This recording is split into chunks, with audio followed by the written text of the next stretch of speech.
All right, welcome, welcome. So this first lesson is going to be sort of a refresher on where we left off. We were talking about quadratic functions. So we have our quadratic functions here, and this is standard form. So we got our standard form here, ax squared plus bx plus c. And we're going to go through these this set of notes. So obviously you should probably make sure you have this available to you, however you've chosen to do that. First question here, why is it important for the leading coefficient to be non-zero? So remember, this quadratic function is a polynomial of degree 2, which means that its highest exponent is a 2. So if the leading coefficient in this standard form, if the leading coefficient were a 0, well then I would have 0x squared, right, plus, and I just make up some other numbers, like let's say 3x plus 7, right? Well, if I have 0x squared, that term's gone, right? So then I would just be left with 3x plus 7, and we all know that that's a linear function. So there has to be a non-zero number so that the term still exists. If that sort of makes sense. So let's take a look at part B. Circle the choices that are quadratic functions. So a polynomial with degree 2, highest exponent is 2. So here we have a highest exponent is degree 2. Here we have highest exponent's degree 3. So that's not going to be quadratic. This is a square root. So in a polynomial functions, we can't have square roots. So that's not a quadratic. And then here we see the highest degree of 2. So that is a quadratic.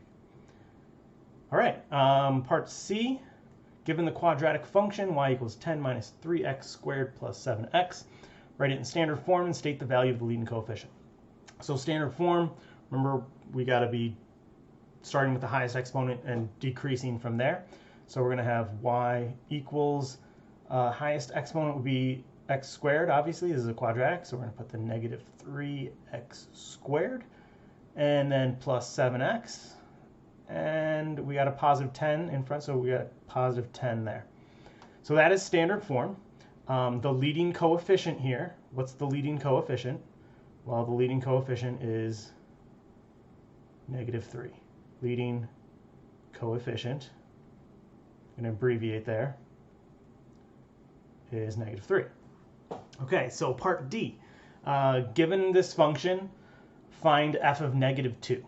So what we're going to do is we're going to plug negative 2 into this function. Remember, every time you plug into a function, especially the quadratic formula, you want to use parentheses. So f of negative 2 is equal to 2 times negative 2 squared, right? That's an equal sign.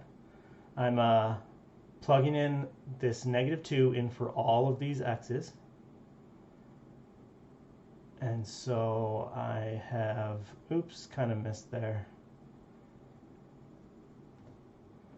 So I got f of negative 2 is equal to, and then I'm just going to evaluate this, right? I could just plug this all into my calculator and figure out what this is. Oh, but it says without your calculator, so let's not do that. So negative 2 squared is 4, times 2 is 8. Negative 3 times negative 2 is a positive 6. And then we still have a plus 1. So f of negative 2 is equal to, and what is this going to be? 15. And so what point has to be on this graph of the function? Well, that would be the point negative 2, 15. Right? Because my x value is negative 2, my input, and my y value, my output, would be 15. All right, moving on. So consider the simplest of all quadratic functions, x squared. Fill out the table. So essentially, if we have a function, remember you're going to take that input and you're going to plug it into the function.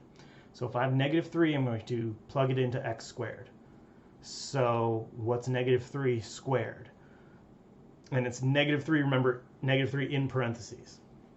So -3 in parentheses squared would be 9. And then -2 squared is 4. -1 squared is 1, 0 squared is 0, 1, 4, 9. And what we get here with a quadratic function is something that kind of looks symmetric. We talked about that a little bit before, how we get this sort of symmetry in the y values. And the graph, we get symmetry as well. So if I go to graph this, I'll just start plotting these points. So like -3, 9, and I'm going to try and plot these points properly. And I got -2, 4, looks like about there, -1, 1, 0, 0, and I'm going to just continue plotting these points without messing up, hopefully. Okay, and then what we're going to do is we're going to go ahead and make that parabola shape. That is something I'm not very good at doing with this technology, but I will give it a try. What's important to remember here is that it's not sharp there at the bottom. That didn't come out too bad. I don't know. Got my arrows there. Remember, it's a U-shaped parabola, right? So it's sort of like a U-shaped parabola there. That looks fine. What is the range of this function? So range, remember, is y values from the bottom of the graph to the very top of the graph. So the y value at the bottom here is 0, and that is included in the I didn't get that. Could you try again? Okay. That's fun. And we are talking about y values. And in the very top we have arrows. We're going to infinity. Or alternatively, writing in interval notation, we would have 0 to infinity, like that. Awesome. There's the range. Okay, moving on to the next page. Quadratic functions can obviously be more complicated than our last example, but strangely enough, they all have the same general shape, which is known as a parabola, like I mentioned before. So looking at the next quadratic, we'll use a calculator now, and we'll start graphing this. So what we want to do is we want to put this function into our graphing calculator. So I'm going to switch over to the graphing calculator, and we're going to type that in,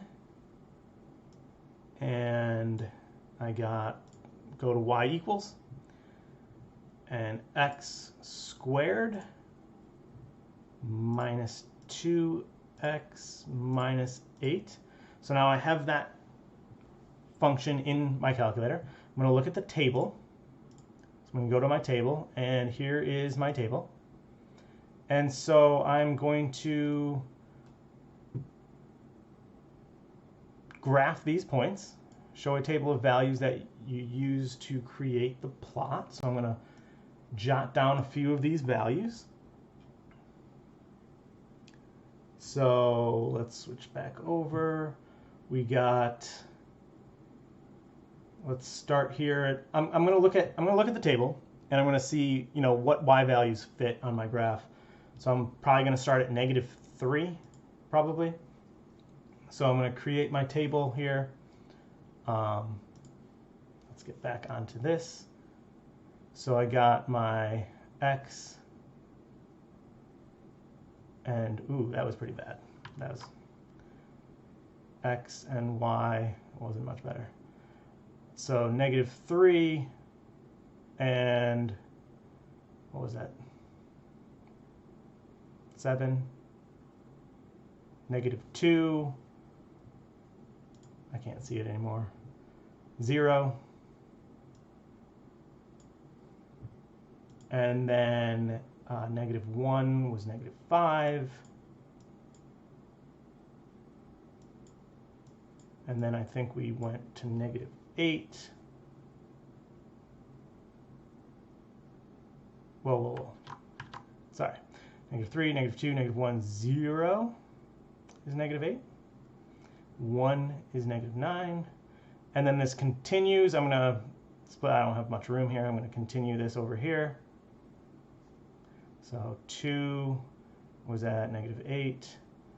3 was at -5. We got that sort of symmetric looking thing.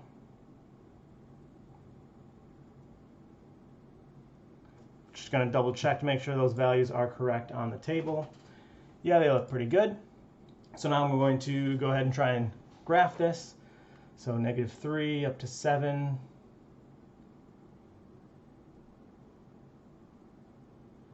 -2, 0. -1, -5. 0, -8. 1, -9. I'm going to go ahead and finish those points.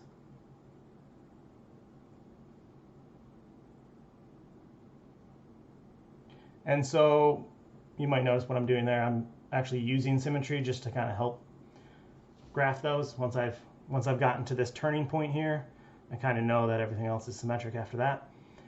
And here I go again trying to create a parabola that looks that was pretty bad, but we'll go with that. Try to hit more of the points than I did. This technology is still pretty new to me. State the range of this function. So again, the range. So y values from bottom to top. So this y value at the very bottom is going to be the -9. And that is included in the graph.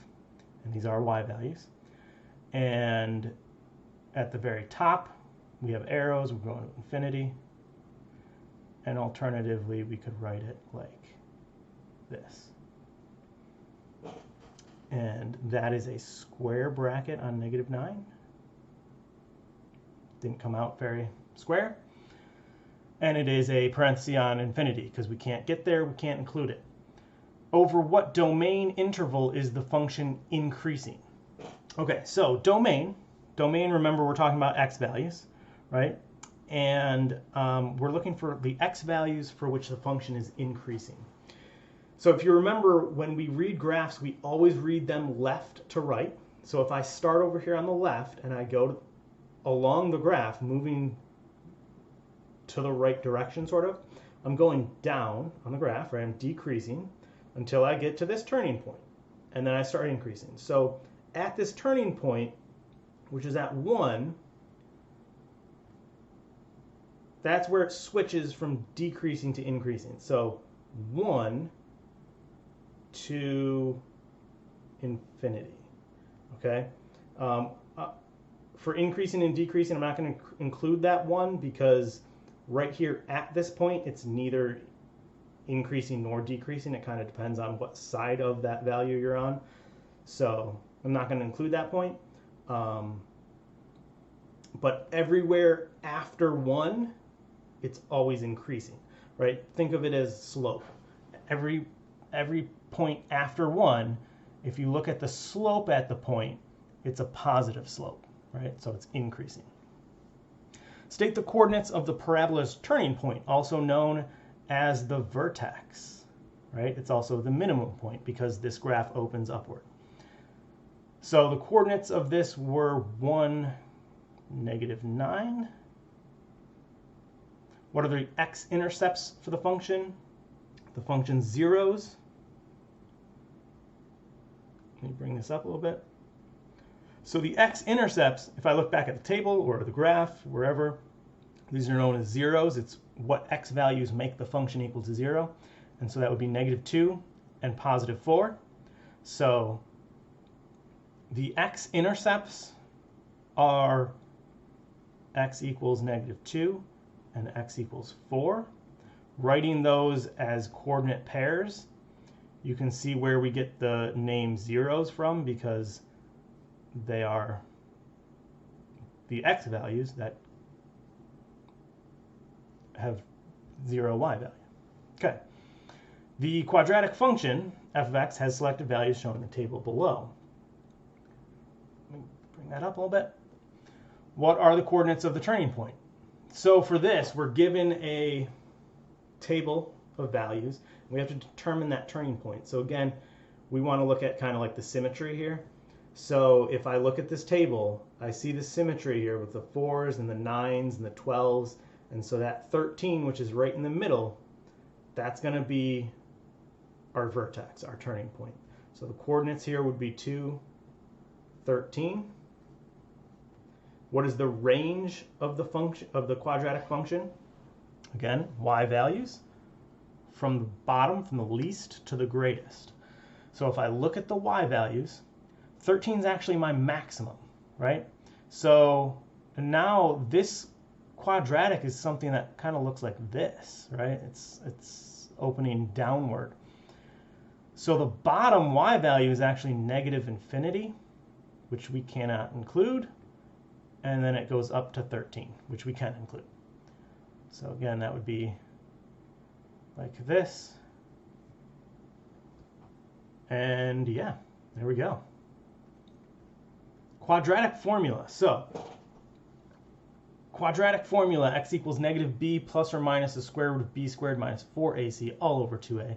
That can be used to find the x-intercepts, or the zeros, right, for any quadratic function. So the first step in using the quadratic formula is, number 1, make sure it is in standard form. Number 2, make sure it's equal to 0. And then number 3 is to identify a, b, and c values.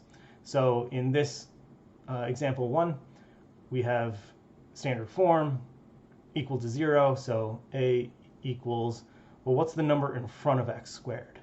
The number in front of x squared would be like a 1 right there, right? So a equals 1. B equals 8. C equals 3.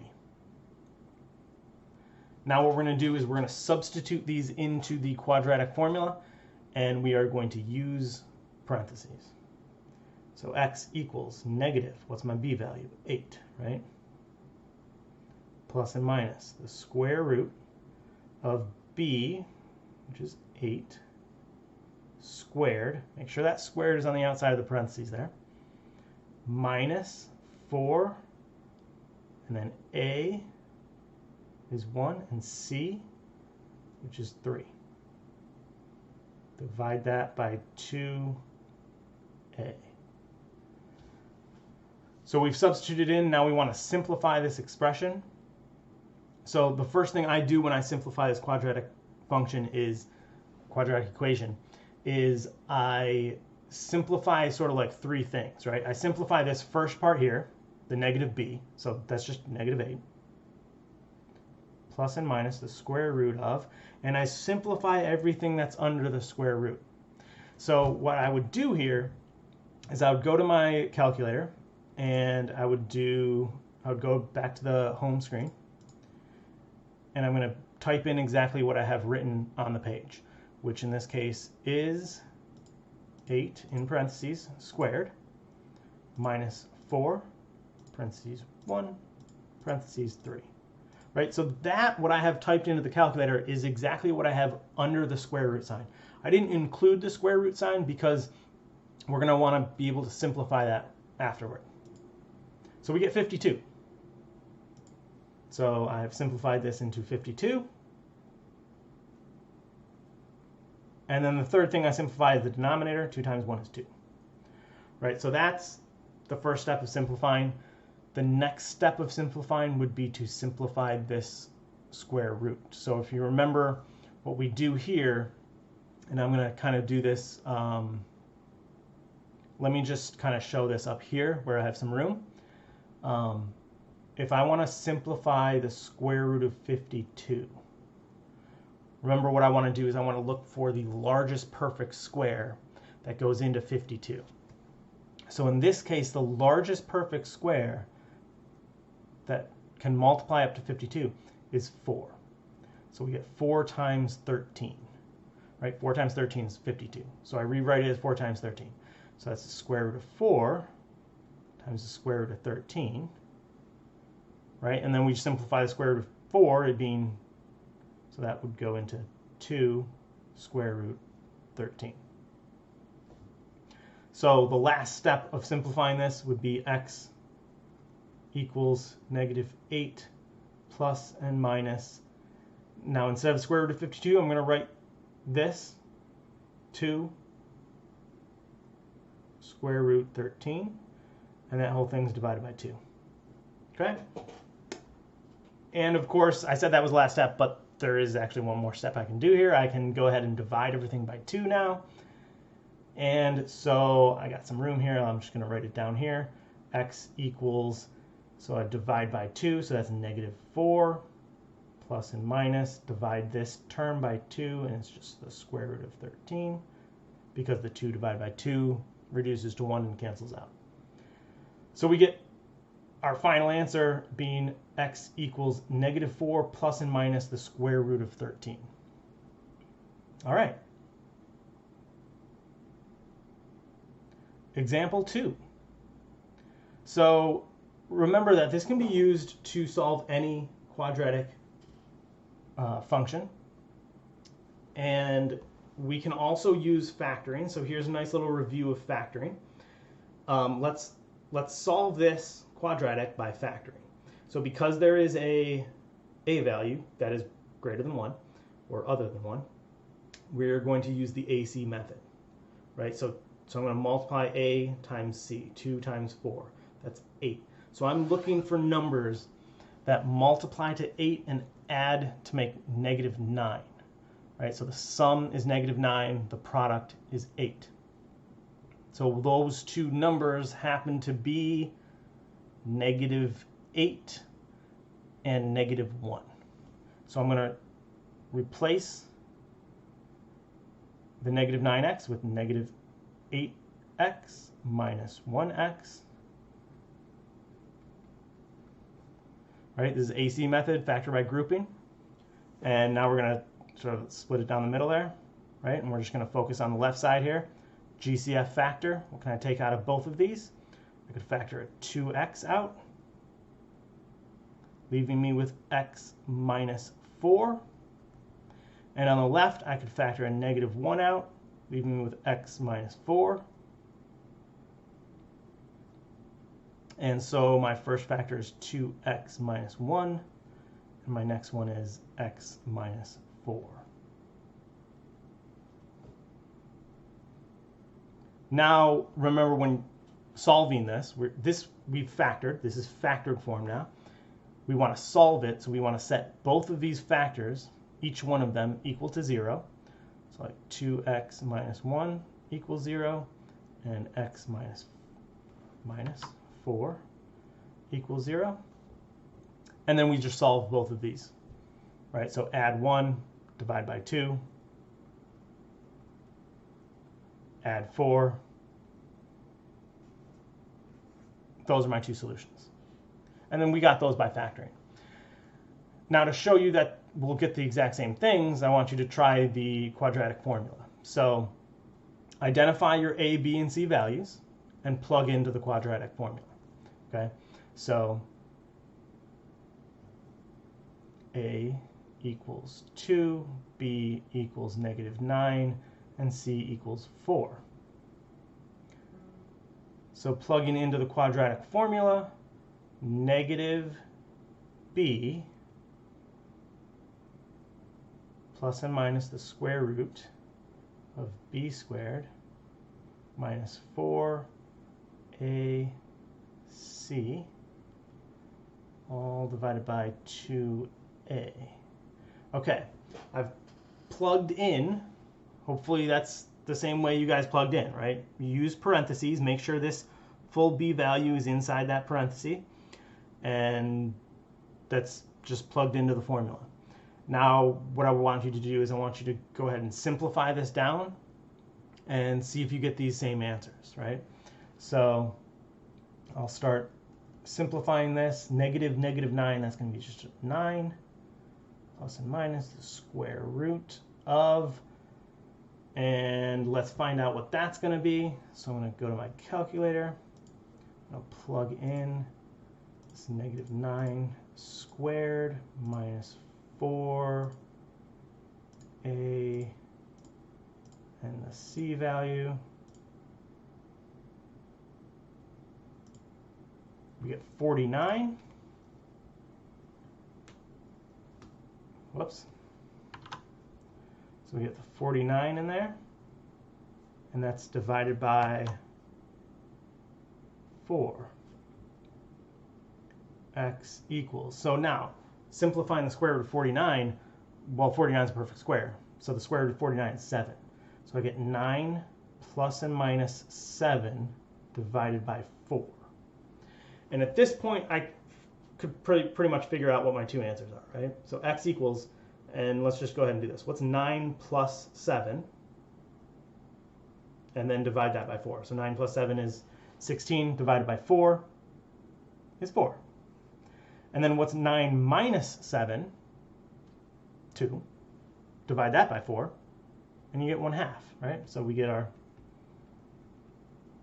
two solutions. So remember this plus minus sign in the quadratic formula, that's how we get our two solutions. At the very end, we split that plus minus sign. We do one of them with plus, one of them with minus. That's how we get our two solutions. All right. Awesome. So, simplest radical form is going to be, I don't know why that. So simplest radical form, let's not cross it out, is going to be when you reduce the square root, like we did with the square root of 52. So for these, we're all going to leave them in simplest radical form. We're going to use quadratic formula and so on. So I would now have you guys probably just like pause or whatever and just do this on your own first, and then check in and see how it compared to how I did. All right? Okay, so I'm going to plug this into the quadratic formula, negative b plus and minus the square root of b squared minus 4ac divided by 2a.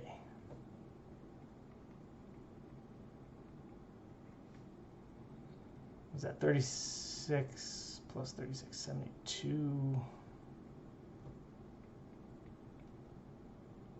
Okay, so how are we simplifying the square root of 72? Well, the square root of 72, and again, I usually just do this kind of separately just to show, right? The square root of 72 can be rewritten as the square root of 36 times 2. And so what's the square root of 36 is 6 square root 2. So that's simplified. So negative 6 plus and minus 6 square root 2 divided by 2. Now the last step is we can divide by 2. And so we get x equals negative 3 plus and minus 3 square root 2. That's our answer for the first one. For the second one, x equals negative b plus and minus the square root of b squared minus 4ac divided by 2a. Now at this step I'm going to simplify my three things. The first part is just negative 4. Second part is whatever this turns out to be. So what is that? 16 plus 12, I think. 28, hopefully. Divided by 6. And now we're going to simplify the square root of 28. So what's the largest square that goes into 28? I believe that would be 4. right? 4 times 7. And so that's 2 square root 7. So x equals negative 4 plus and minus 2 square root 7 divided by 6. And then to divide, you know, technically you can leave it like this, sort of. But if you can divide it, you should. So I'm just going to go ahead and simplify into the correct fractions here. So this would be negative 2/3 plus and minus 1/3 square root 7. All right. Next. Many times in applied problems, it makes much greater sense to express the answers even if irrational as approximated decimals. That is true. A projectile is fired vertically from the top of a 60-foot tall building. Its height in feet above the ground after t seconds is given by the formula h equals negative 16t squared plus 20t plus 60. Using your calculator, sketch a graph of the Okay, so we're going to switch over to the calculator here, and I'm going to plug this function into y equals. So the function here was negative 16t squared, or x squared on the calculator, plus 20x plus 60. Is that right? Yes. Okay, awesome. So I've put the function into the calculator. That's into y equals. Now I'm gonna sketch this graph, but I'm gonna look at the graph. According to the graph, I have a window set for me on this page, right? So I'm gonna set my calculator's window to match what I see on the page. So I'm gonna go to window, and I'm gonna set my x min and x max, and my y min and y max. So according to the graph, my x minimum is 0, and my x maximum is 3, right? You guys see that on the x-axis. I go from 0 to 3. And on the y-axis, so skip to y minimum, well, what's the y values going to from on that graph? It's going from 0 to 70, right? So I've matched the window on the paper to the window on the calculator, and now I can graph. So now I just press graph, and I see what that looks like, and so now I can kind of sketch it. I'm going to make a note of kind of where this ended up. If that's 3 and that's 2, a little bit past halfway in between those two things, right? So now I can try to sketch this, which this should be interesting.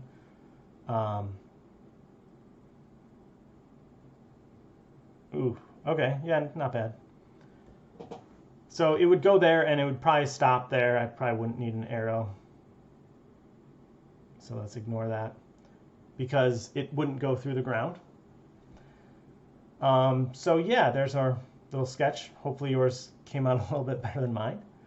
Now what we're going to do is we're going to solve this using the quadratic formula to the nearest tenth of a second. So at this point, what we're going to do is we're just going to plug into the quadratic formula. So x, or in this case, we're using, this is our t value, negative b plus and minus the square root of b squared minus 4ac, and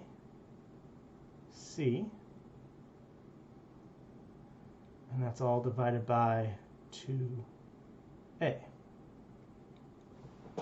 Okay, so t equals negative 20 plus and minus the square root of, let's figure out what's under there. We got 20. Let's go back to the home screen. We got parentheses 20. Oops. Whoops. 20 squared minus 4 times the negative 16 plus, times, that's a 60. Okay, struggling with that one there. Let me make sure that was correct. Yes. Okay. Enter. Ooh, I get 4,240. So I got 4,240. And that's over 2 times that. It's going to be negative 32. Okay. So what we're not going to do is we're not going to simplify this radical, because we want to find this to the nearest tenth of a second. So we can use decimals. So what I'm going to do now is I'm just going to start plugging this into my calculator. So I'm going to do like the negative 20 plus the square root of 4,240. And then I'm going to divide that by negative 32. And there's one of my solutions, right? So approximately negative 0.14. So I get t equals negative 1.4.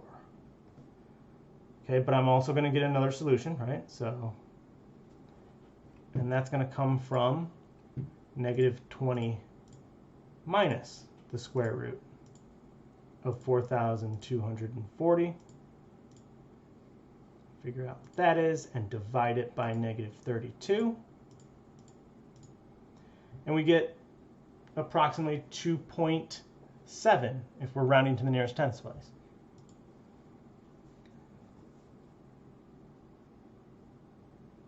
Okay, so that's solving the quadratic formula with no context at all, right? But if we're really looking at when the ball hits the ground, we're not talking about 1.4 seconds before it was thrown.